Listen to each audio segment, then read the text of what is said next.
তোমরা আমাদের পার্শ্ববর্তী রাষ্ট্রের দিকে তাকাও। এই মোদী সরকার যখন প্রথম আসে, ডক্টর জাকির নায়েক তিনি একজন স্কলার ছিলেন, তিনি বিভিন্ন ধর্মের থেকে পড়াশোনা করেছেন, বিভিন্ন ধর্মের আলোচনা করেন, কিন্তু পরবর্তীতে তাকে বলা হয় তিনি উগ্রতা ছড়াচ্ছেন, তিনি ধর্মীয় অবমাননা করছেন। এই জন্য তার যে পিস টিভি ছিল সেটিকে নিষিদ্ধ করা হয়েছিল, নিষিদ্ধ করে তাকে দেশ থেকে বের করে দেওয়া হয়েছিল, হয় নাই? আর সে জাকির নায়েক ভারত যখন যেটি করেছেন, আমাদের যিনি চলে গেলেন আমাদের আবা, তিনিও সেটা করেছেন। তিনি আমাদের পিস টিভি, পিস স্কুল যেগুলো ছিল সেগুলোকে নিষিদ্ধ করেছেন, এবং ডাক্তার জাকির নায়েককে বাংলাদেশে আসার জন্য উনি বাধা প্রদান করেছেন, বাংলাদেশও নিষিদ্ধ করেছিলেন। আজকে নতুন বাংলাদেশ পাওয়ার পরে যখন ওনাকে ইনভাইট করা হলো, তখন আমাদের পার্শ্ববর্তী দাদারা গা জ্বলা শুরু হয়েছে। ওনারা বলেছে উনি নাকি ওয়ান্টেড পারসন, উনি নাকি টেররিস্ট, ওনাকে নাকি ইন্ডিয়ার হাতে তুলে দেওয়ার জন্য। বাবা রে বাবা, তা আমাদের ওয়ান্টেড পারসন, আমাদের টেররিস্টকে কেন আপনি রাষ্ট্রীয় মর্যাদা দিয়ে এত আরাম করে রেখেছেন? আপনি যদি আমাদের টেররিস্টকে, আমাদের ওয়ান্টেড পারসনকে যদি আপনি রাষ্ট্রীয় মর্যাদা দিয়ে রাখতে পারেন, ডাক্তার জাকির নায়েককেও আমরা রাষ্ট্রীয় মর্যাদা দিয়ে রাখবো ইনশাল্লাহ। বাংলাদেশের ইতিহাসে যারাই কোরআনের কথা বলেছেন, যারাই কোরআনের কথা বলেছেন, শুধু আপনি আল্লামা দেলোয়ার হোসেন সাঈদী, তিনি কোরআনের পাখি। ওনাকে যখন গ্রেপ্তার করেছে, কিসের জন্য গ্রেপ্তার করেছিলেন জানেন আপনারা? কোরআন অবমাননার কারণে। ওনাকে যাবজ্জীবন দিয়ে মেডিকেল কিলিং এর মাধ্যমে ওনাকে হত্যা করা হয়েছে। কিন্তু আল্লামা সাঈদীকে হত্যা করে কোরআনের যে রেভলিউশন সেটা কি বন্ধ করা গিয়েছে?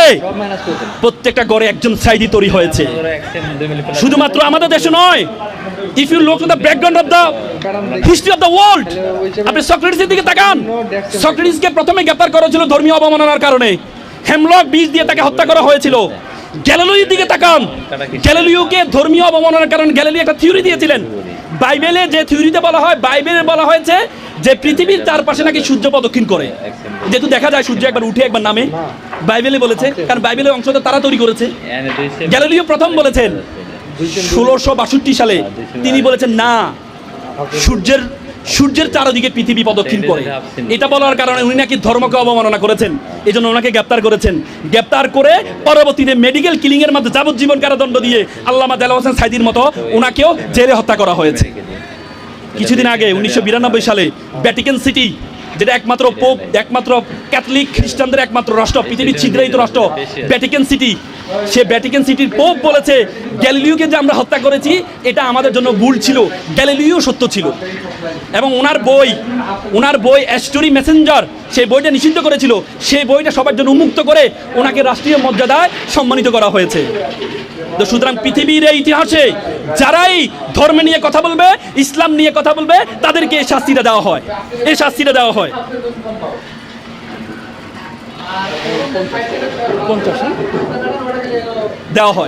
তো সুতরাং আজকে আপনারা এখানে যারা আছেন, আপনাদেরকে আমি কয়েকটি পরামর্শ দিয়ে আমি কথা শেষ করব। আপনাদেরকে 4টি পরামর্শ আমি দিব।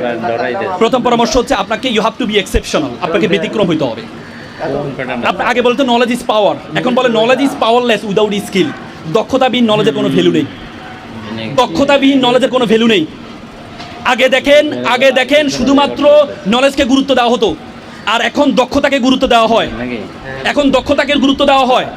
আপনি চিন্তা করেন বাংলাদেশের এই আগামীর বর্তমানে বাংলাদেশের 10 লক্ষ অনার্স মাস্টার্স পাস বেকার আছে। কত লক্ষ? 10 লক্ষ। তার কারণ হচ্ছে আমাদের ছেলেদের সার্টিফিকেট আছে কিন্তু আমাদের ছেলেদের কোনো দক্ষতা নেই। আজকে তোমরা এখানে যারা আছো তোমরা পড়াশোনার পাশাপাশি দক্ষতা অর্জন করবে। দক্ষতা অর্জন থেকে কমিউনিকেশন স্কিল হতে পারে, স্পিকিং স্কিল, বলে যে যত স্কিল আছে most final skill all over the skill is speaking skill, কথা বলার দক্ষতা। এই কথা বলার দক্ষতা তুমি যদি অর্জন করতে পারো তাহলে তোমার সফলতা 80%, আর 20% হচ্ছে তোমার সার্টিফিকেটে। কয়েকদিন আগে তোমরা দেখেছো স্টিভ জবস তার মাইক্রোসফটে যারা জব করে, এই মাইক্রোসফটের জবের 50% তার যে এমপ্লয় আছে সেই এমপ্লয়ের কোনো সার্টিফিকেট নেই। এই জন্য তোমরা এখানে যারা আছো তোমাদেরকে শুধু সার্টিফিকেটের পিছনে দৌড়াইলে হবে না, তোমাদেরকে দক্ষতা অর্জন করতে হবে। আমি স্যালুট জানাই বাংলা ইসলামী ছাত্র শিবিরকে। তোমরা যদি ডিবেটার হতে চাও তাহলে বাংলা ইসলামী ছাত্র শিবিরের ডিবেট ফোরাম আছে, তোমরা সেখানে ডিবেট করতে পারো। তোমরা যদি ভালো রাইটার হতে চাও তাহলে লেখক ফোরাম আছে বাংলা ইসলামী ছাত্র শিবিরে, তোমরা সেখানে যেতে পারো। তোমরা স্পিকার হতে চাই, স্পিকার প্রোগ্রাম আছে, তোমরা সেখানে যেতে পারো। তোমরা সব কিছু শিবিরের সকল ধরনের সুযোগ সুবিধা গ্রহণ করবা, কিন্তু তোমাদেরকে শিবির করতে হবে না। আমি আসার আগে তোমাদেরকে কি বলেছিল যে you have to fill up this form, then you can join the programme. তোমাদেরকে বলেছে আগে ফর্মটা ফিল আপ করো, শিবিরের জয়েন করবে, তারপরে এই আয়োজন পাবা না, পাবা না বলেছিল। তা আমাদের বোনরা মেয়েরা চাইলেও তো ছাত্র শিবিরে জয়েন করতে পারবে না। তো তাহলে কেন আমাদের বন্ধুদের জন্য এই আয়োজনটা করেছে? আল্লাহ তাআলা কোরআনে বলেছে উখরিজাতিল লিন্নাস, তোমাকে আমি সৃষ্টি করেছি মানুষের কল্যাণের জন্য। শিবির মনে করে তোমাকে কল্যাণ করার মাধ্যমে তোমাদেরকে সেবা করার মাধ্যমে আল্লাহর সেবা করা যায়, সেজন্য তারা তোমাদেরকে সেবা করছে। তোমরা যদি আজকে প্রত্যেকে নামাজি হয়ে যাও, তোমরা মেয়েরা যদি পর্দনশীল হয়ে যাও, তোমরা যদি প্রত্যেকে কোরআনের শাসন মেনে চলো, তাহলে তোমাদেরকে শিবির করতে হবে না। তোমাদের শিবির করতে আমার বোনটা বলবে যে শিবির কি মেয়ে বিদ্বেষী? না, শিবির মেয়ে বিদ্বেষী না। শিবির মনে করে শিবিরের নাম হচ্ছে ছাত্র শিবির, আর তোমরা হচ্ছে ছাত্রী। ছাত্র শব্দটা কমন জেন্ডার না। ছাত্র কি কমন জেন্ডার? যে ছাত্র ছাত্রী মিলে ছাত্র। তুমি যখন ছাত্র শিবিরে জয়েন করবা, তাহলে তোমাকে বলতাম আমি ছাত্র শিবিরের কর্মী। কেন? তুমি কি ছাত্র? তুমি তো ছাত্রী, তুমি তো ফেমিনিন জেন্ডার। তুমি ছাত্র দলে জয়েন করে তোমাকে বলতে হবে আমি ছাত্র দলের কর্মী। তাহলে কেন তুমি ছাত্র? তোমার পরিচয় কেন তুমি বিলীন করবা? তোমাকে বলতে হবে আমি ছাত্রী। এই জন্য ছাত্র শিবির বলে যে না, তোমাকে ছাত্র শিবিরে জয়েন না করে তুমি ছাত্রী সংস্থা আরেকটি সংগঠন আছে, সেখানে তুমি নিজের নামের পরিচয় বহন করে তুমি পরিচিত হবা। এই জন্য তোমাদের জন্য সে জায়গা রেখেছে। আজকের সুন্দর আয়োজন করার মাধ্যমে, এই চমৎকার আয়োজন করার মাধ্যমে তোমাদের উদ্বুদ্ধ করার চেষ্টা করছে। তোমরা দক্ষতা অর্জন করো। যদি দক্ষতা অর্জন করে না করতে পারো, তোমরা পিছনে পড়ে যাবা। তারপরে দ্বিতীয় সেটি হচ্ছে তোমার স্বপ্ন হইতে হবে বড় স্বপ্ন দেখবা। মনে রাখবা, মানুষ তার স্বপ্নের মতো বড়। স্বপ্নের আয়তন যত বড়, মানুষ তত বড়। আজকে আমরা স্বপ্ন দেখি ছোট। আমরা স্বপ্নে দেখি আমাদের উইকনেস কি আছে, উইকনেসের দিকে তাকাই। প্রত্যেকের আল্লাহ তাআলা প্রত্যেককে এক একটা উইকনেস দিয়েছেন, আবার আল্লাহ তাআলা প্রত্যেককে এক একটা ইউনিকনেস দিয়েছেন। তোমরা মিস্টার বিনের নাম শুনেছো? মিস্টার বিন একবার অক্সফোর্ডের ছাত্র ছিল। সে চিন্তা করলো সে একটা থিয়েটারে ভর্তি হবে, কারণ তার নাটক খুব পছন্দ। সে থিয়েটারে গেল, থিয়েটারে যাওয়ার পরে তাকে একটা ডায়লগ দিল, সে ডায়লগটা বলতে পারে না, তার মুখে জড়তা ছিল, কথা বলতে পারতো না। পরবর্তী থিয়েটার তাকে বের করে দেয়। তখন মিস্টার বিন বের হয়ে যায়। মিস্টার বিন চিন্তা করলো আমাকে যেহেতু নাটক করতে দেয় না, থিয়েটার বের করে দিয়েছে, আমি এমন একটা অভিনয় আবিষ্কার করব যে অভিনয় কোনো ডায়লগ দিতে হবে না। পরবর্তীতে মিস্টার বিন মুখ অভিনয় করার মাধ্যমে মাত্র 3 বছরের ব্যবধানে পৃথিবীতে এত সম্মানিত হয়েছে, অক্সফোর্ড থিয়েটার তাকে নিয়ে পুরস্কৃত করেছে। তো সুতরাং তুমি যদি তোমার উইকনেসের দিকে তাকাও, আল্লাহ তাআলা তোমাকে চমৎকার অবয়ব দিয়ে তৈরি করেছেন। আল্লাহ তাআলা বলেছেন লাকাদ খালাকনা, আল্লাহ তাআলা কোরআনে বলেছেন আমি তোমাকে ফি আহসানি তাকওয়িম, আমি তোমাকে উত্তম আকৃতি দিয়ে তৈরি করেছি। কিন্তু তোমার উইকনেস আছে, তোমার স্ট্রেংথকে কাজে লাগাইতে হবে। অনেক মেয়েরা ভাবো একটু কালো, আমার বান্ধবীরা দেখতে অনেক সুন্দর, লম্বা, টাকা আছে, আল্লাহ আমার গরিবের সন্তান ঘরে জন্মগ্রহণ করিয়েছে, আমি দেখতে কালো, ভালো পোশাক পাই না, আল্লাহ তাআলা আমাকে অযথা সৃষ্টি করেছে। আমরা অনেক সময় ভাবি না। আমি তোমাদেরকে একটা এক্সাম্পল দিই। একবার একটা প্লে বয় সবসময় সুন্দরী মেয়েরা তার পিছনে ঘুরে। তো চিন্তা করলো সে মেয়েদের পিছনে সময় দিতে পড়াশোনা করে নাই, বয়স পার হয়ে যাচ্ছে, বিয়ে শাদী করা দরকার। তো বন্ধুদেরকে বললো বন্ধু বিয়ে শাদী করা দরকার, টাকা পয়সা তো নাই, কীভাবে বিয়ে করবো? এক বন্ধু তার পরামর্শ দিল, বন্ধু তুই এক কাজ কর, একটা চাকরিজীবী মেয়ে বিয়ে কর, তাহলে তুই তার টাকা দিয়ে চলতে পারবি। সে চিন্তা করতে ভালো পরামর্শ।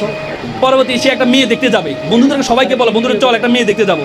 বন্ধুরা ভাবছে তো এমন এক সুন্দরী মেয়েকে বিয়ে করবে, কারণ তার পিছনে সুন্দরী মেয়েরা ঘুরে, কোন বিশ্ব সুন্দরীকে সে বিয়ে করবে?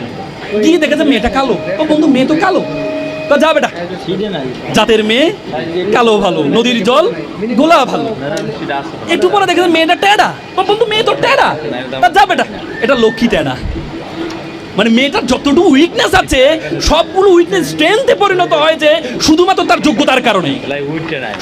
যোগ্যতার কারণে। আজকে তোমাদের সে যোগ্যতা অর্জন করতে হবে। তুমি যদি সে যোগ্যতা অর্জন না করো, তাহলে তুমি মনে করবা আজীবন যে আল্লাহ তাআলা তোমাকে অনর্থক সৃষ্টি করেছেন। আল্লাহ তাআলা করেছে ওয়া মা খালাকনাস সামা ওয়াল আরদা ওয়া মা বাইনাহুমা বাতিলান, আমি আসমান এবং জমিনে যা কিছু সৃষ্টি করেছি কোনো কিছু আমিও তোমাকে অনর্থক সৃষ্টি করিনি। আজকে তোমাদের সবচেয়ে গুরুত্বপূর্ণ হচ্ছে তোমাদেরকে পরিশ্রম করতে হবে। পরিশ্রম, ওয়ারেন বাফেট বলেছেন আমি অনেক মেধাবী দেখেছি পরাজিত হতে, কিন্তু আমি কোনো পরিশ্রমিককে দেখি নাই সে পরাজিত হতে দেখিনি, সে হারতে দেখিনি। তোমাদেরকে পরিশ্রমী হইতে হবে। আমি একটা এক্সাম্পল দিই। একবার একটা অঞ্চলে তারা চিন্তা করলো একটা মন্দির বানাবে। তো মন্দিরের জন্য কি লাগে? মূর্তি লাগে। তো মূর্তির জন্য কি লাগবে? একটা পাথর লাগবে। তো তারা চিন্তা করলো পাহাড়ে নাকি সুন্দর একটা পাথর আছে, চমৎকার সাদা পাথর আছে। তারা গিয়ে পাথরকে অফার করলো, পাথর সাহেব আপনাকে আমরা একটু নিবো। বলতে আমাকে নিয়ে কি করবা? বলতে আপনাকে নিয়ে একটু কাটবো, ঘষবো, মাজবো, মূর্তি বানাবো, তারপরে মন্দিরে রাখবো, সবাই আপনাকে সেলুট করবে। খুব চমৎকার বিষয়, কিন্তু এই যে কাটবা ঘষবা এটা করা যাবে না, আমি এই কষ্ট করতে পারবো না। বলছে মাত্র 6 মাস কাটবো আপনাকে। তো না না, এই কষ্ট আমি করতে পারবো না, বরং আমাকে এভাবে নাও। তো এইভাবে নিতে তো আপনাকে সম্মান করবে না। তো না, তাহলে তো হবে না। পরে একটা কালো পাথর, অবহেলিত পাথর পড়ে আছে। পাথর বলতে স্যার আমাকে নিয়ে যান। তোমাকে নিব? স্যার আমাকে কাটেন, ঘষেন, মাজেন, কোনো সমস্যা নেই। পরে তাকে কেটে ঘষে 6 মাস পর্যন্ত কেটে ঘষে মেজে মন্দিরে রাখলো মূর্তি হিসেবে। সবাই এসে নারকেল পানি ঢালে, দুধ ঢালে, তাকে স্যালুট করে, সবাই তাকে সম্মান করে। ওই সাইজ পর্যন্ত না, ওই সাইজ পর্যন্ত বলে 9 এম থেকে 30 এম পর্যন্ত এটা হলো 3.5, আর এটা হলো সবাই এসে তাকে স্যালুট করে, সম্মান করে তাকে দিচ্ছে। তখন পরবর্তী তারা চিন্তা করলো, সবাই এসে নারিকেলের পানি ঢালে, তো নারিকেলের পানি, নারিকেল ভাঙতে ভাঙতে মন্দিরের দেয়াল ভেঙে যাচ্ছে। তো তারা চিন্তা করলো, যে পরিমাণ লাইন নারিকেল নিয়ে সবগুলা যদি দেয়ালে ভাঙে তাহলে তো এখানে আর দেয়ালা থাকবে না। তখন তারা চিন্তা করলো, একটা পাথর, সাদা পাথর কাছে যাই। পাথর সাহেব, আপনার জন্য একটা কাজ পেয়েছি। কি কাজ? বলছে কোনো কাটাকাটি নেই, ঘষাঘষি নাই, শুধু মন্দিরের মুখে রাখবো, নারিকেল ভাঙবে, এরপর নারিকেল পানি ঢালবে। চমৎকার কাজ, কোনো কষ্ট নেই না, কোনো কষ্ট নেই। সে খুব ভালো কথা। তো ঠিক আছে, নিয়ে যাও। পরে নিয়ে মন্দিরের মুখে রাখলো, সবাই এসে নারিকেল ভাঙে, জুতুর পিতি খুলে গেলেন, পাথরের উপর জুতো রাখে, জুতুর পিতি লাগায়। এরপরে পানিটা নিয়ে ওই যে কালো মূর্তি তার উপর ঢালে। সে কিরি বেটা, তোর সাথে কেউ সেলফি তুলতো না, তোকে কেউ সম্মান করতো না, আর আজকে তোকে সবাই নারিকেল পানিটাকে সালাম করছে, প্রণাম করছে, আর আমাকে কি করছে? তখন সে বলতে, কালো পাথর বললো, তুমি তো আজকে আমাকে দেখতে পাচ্ছ এটা, কিন্তু আমাকে যখন কাটা হয়েছে, আমাকে যখন ঘষা হয়েছে, আমাকে যখন মাজা হয়েছে, আমি সেটি সহ্য করেছি বলেই আজকে মানুষ আমাকে সালাম করছে, প্রণাম করছে। আমরা সবসময় বলি আর তাকদিরুল আইয়ারুদ্দু, তকদির কখনো পরিবর্তন হয় না, কিন্তু আল্লাহ রাসূল ইল্লা বিদুয়া, তুমি দোয়া দাওয়া করো, তোমার তকদির পরিবর্তন হবে। আরবিতে বলে মান জাদ্দা ওয়া জাদা, তুমি যতটুকু চাইবে ততটুকু পাবে। কোরআনে আল্লাহ তাআলা বলেছে ওয়াল্লাইসা লিল ইনসানু ইল্লা মা আসা, মানুষ ততটুকুই পায় যতটুকু সে চেষ্টা করে। তো সুতরাং তোমাকে সে চেষ্টা করতে হবে। আমি সর্বশেষ একটি কথা না বলে পারি না, এটা আমার জীবনে সবচেয়ে বেশি দাগ কেটেছে, আমার জীবনকে পরিবর্তন করার জন্য সবচেয়ে বেশি যথেষ্ট ছিল এটি। আমি তখন ঢাকা বিশ্ববিদ্যালয়ের সুজেশন হলে ছাত্র ছিলাম। আমি যখন সুজেশন হলে পড়ি, তখন আমাদের একজন মামা ছিলেন, নাইট গার্ড ছিলেন, তিনি সারা ধরে নাইট ডিউটি দিতেন। একদিন দেখলাম সকালে পিঠা বিক্রি করছেন। তো আমি বললাম, মামা আপনি সারা দিন নাইট ডিউটি দেন, সকালে পিঠা বিক্রি করেন, আপনি ঘুমানটা কখন? বলছে, মামা আমার জন্য দোয়া করুন, আমার ছেলেটা এসএসসিতে প্লাস পেয়েছে, যদি এসএসসিতে প্লাস পায় আমার ছেলেকে আমি ঢাকা মেডিকেলে ভর্তি করবো। এখান থেকে দেখা যায় ঢাকা মেডিকেল, আমার খুব স্বপ্ন। আর ঢাকা মেডিকেলে চান্স পাওয়ার আমি চাকরি ছেড়ে দিব, রাতে ঘুমাতে পারি না। তা আমি বললাম, মামা ছেলেকে ধর্মকর্ম শিখান্ত। বলতে, আমার ছেলে ভালো ছেলে, আসলে ওর মধ্যে কোনো খারাপই নেই, এমনিও ভালো ছেলে, সময় পায় না, কিন্তু ও ভালো ছেলে। কিছুদিন যাওয়ার পর দুপুরে ফল বিক্রি করছে। তা আমি বললাম, মামা আপনি সারাদিন নাইট ডিউটি দেন, সকালে পিঠা বিক্রি করেন, দুপুরে ফল বিক্রি, ঘুমানটা কখন? বলছে, মামা আমার ছেলে ইন্টারে প্লাস পেয়েছে, কোচিং ভর্তি করতে 20-30 হাজার টাকা লাগবে, এই জন্য আমি কষ্ট করছি। তো পরবর্তীতে আমি তাকে রেটিনার একটা স্টুডেন্ট ওয়েলফেয়ার ফান্ড আছে, সেই ফান্ডের মাধ্যমে আমি তাকে ছাড়ের ব্যবস্থা করে ভর্তি করিয়ে দিলাম। 3 মাস পর মামা একদিন রাতে আমার রুমে মিষ্টি নিয়ে আসলো। কি উদ্ভেলিত, কি উদ্ভাসিত, কি আনন্দিত! সন্তানের আনন্দে মা বাবা এত আনন্দিত হতে পারে আমি কখনো দেখি নাই। কিছুদিন যাওয়ার পর, 6 মাস কি 7 মাস যাওয়ার পরে একদিন রাত 12টা আমরা হল থেকে বেরোচ্ছিলাম, আমরা জিম করি, রাতে জিম করতাম, কারণ বিকেলে টিউশন থাকতো, সকালে ক্লাস। আমরা রাত 12টা আমরা মঞ্চ চত্বরে জিম করতে যেতাম, মানে ব্যায়াম করতে যেতাম। তা আমি বেরোচ্ছিলাম হল থেকে, দেখি যে মামা মাথার নিচ করে কান্নার আওয়াজ পাচ্ছি। আমি বললাম, মামা আপনি কান্না করছেন? কথা বলে না।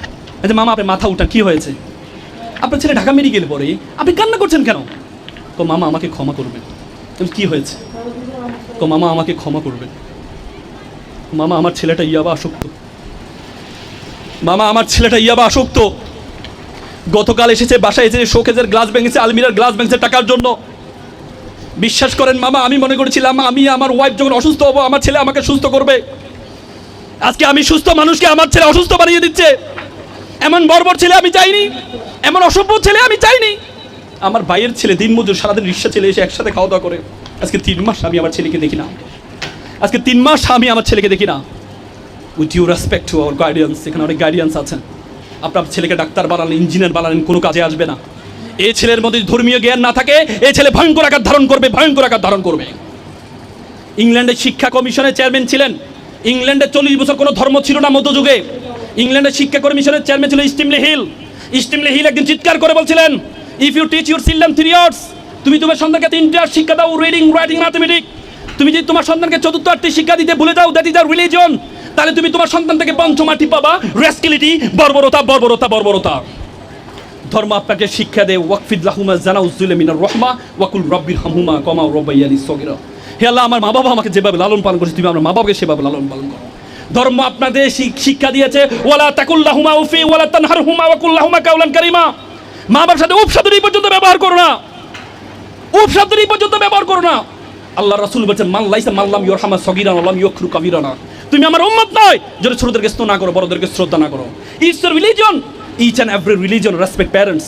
অত সৈন্য হ কিলো কামরূপ রহিত কপদগিনী নির্বিষ্টা হো দলবগ পিঙ্গ কদরি কুঞ্জ প্রমদ বানরা। প্রত্যেকটি ধর্ম পিতামাতাকে শ্রদ্ধার কথা বলেছেন।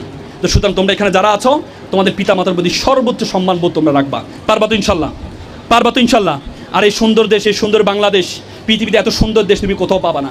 I have visited 25 state all over the world. আমি পৃথিবীর 25টা দেশে গিয়েছি। যখনই গিয়েছি, একদিন গিয়েছি, 2 দিন দেখেছি আমার দেশের জন্য অন্যরকম ভালোবাসা তৈরি হয়েছে। কখনো এই দেশে আসবো, এত সুন্দর দেশ পৃথিবী কোথাও পাবা না। কখনো গরম, কখনো ঠান্ডা, কখনো বৃষ্টি।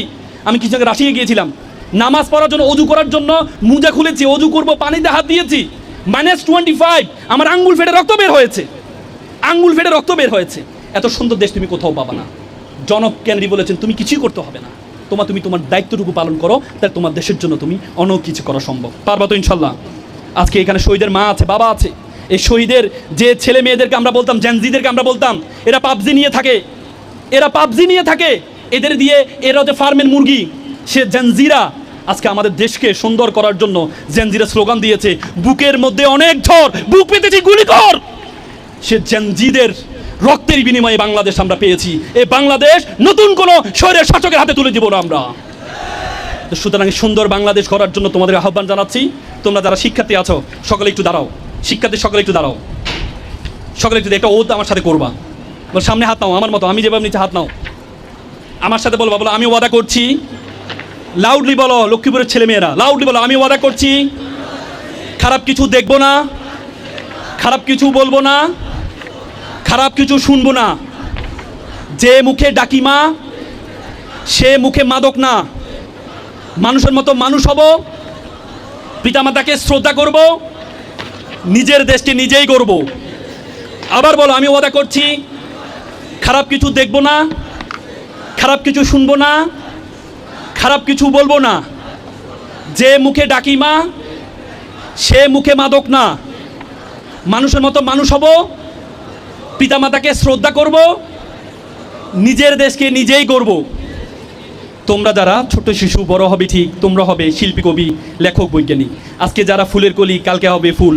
তোমরাই দূর করবে এই সমাজের ভুল। সকালে ভালো থাকবা, সুস্থ থাকবা। আসসালামু আলাইকুম।